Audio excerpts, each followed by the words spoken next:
Hello and welcome to 5-Minute Math. Today we are looking at the 7th grade concept of solving graphs. This is standard 7.6G in the great state of Texas, and we are using item number 36 off the 2022 released STAAR test. If you have not done so already, please go ahead and take a moment to pause the video, work this problem out on your own, unpause it, and we will look at our answers together. So students were being surveyed about their favorite types of animals, and the bar graph just gives us straight numbers of how many kids liked each animal. But we need to turn these numbers into a percent, and we're looking specifically at bird. All right, so there's my bird right there, and there are 6 kids that like bird, and it doesn't work like this. You don't just take the 6 and just put a percentage on the end. So we can go ahead and mark that one out here. So how do we turn this into a percent? Well, first we need to turn these into fractions, okay? So 6 kids liked bird out of how many? Right, so let's figure out how many total kids we've got.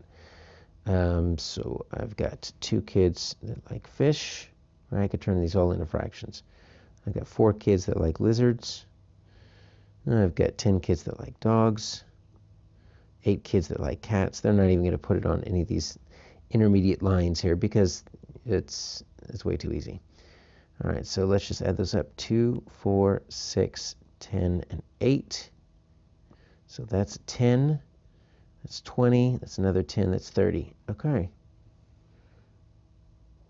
So 2 out of 30 like fish.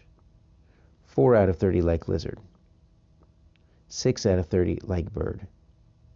10 out of 30 like dog, and 8 out of 30 like cat. So we're getting closer. So what we need to do is we need to turn each of these into a percent. 2 different ways we can do that. We need to turn these into decimals. From decimal into percent is pretty easy. The key is getting it from a fraction. Think about these 3 steps we have to take. Fraction, we need to go into a decimal.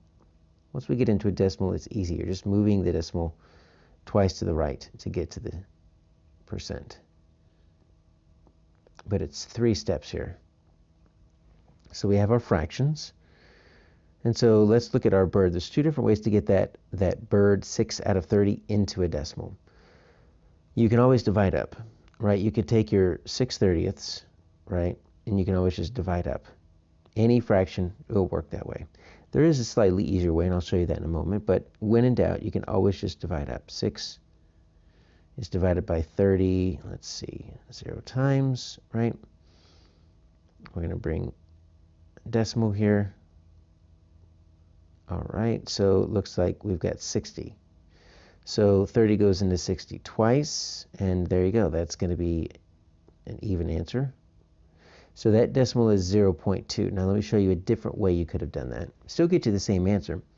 If you can get your denominator into 10, 100, or 1,000, you're good to go because those are the first 3 decimal spots, tenths, hundredths, thousandths. And I see that if I were to divide this by 3 over 3, I'm going to get 6 divided by 3 is 2. 30 divided by 3 is 10. Look at that, 2 tenths, 2 tenths. Not every fraction can be reduced like this, but if you can eyeball it and say, you know what, I can get that denominator into 10 or 100 or 1,000, you're good to go. So we've got 0.2, that's the decimal. Now we need to turn that into a percent, right? So we're going to move this decimal into percent. What you do is you take your decimal point and move it over 2 times to the right. Because we're really, percent is out of 100, right? And so if we're wanting to look at it, it's 20%. So if we wanted to make that out of hundredths, right, it would be 20 hundredths or 20%.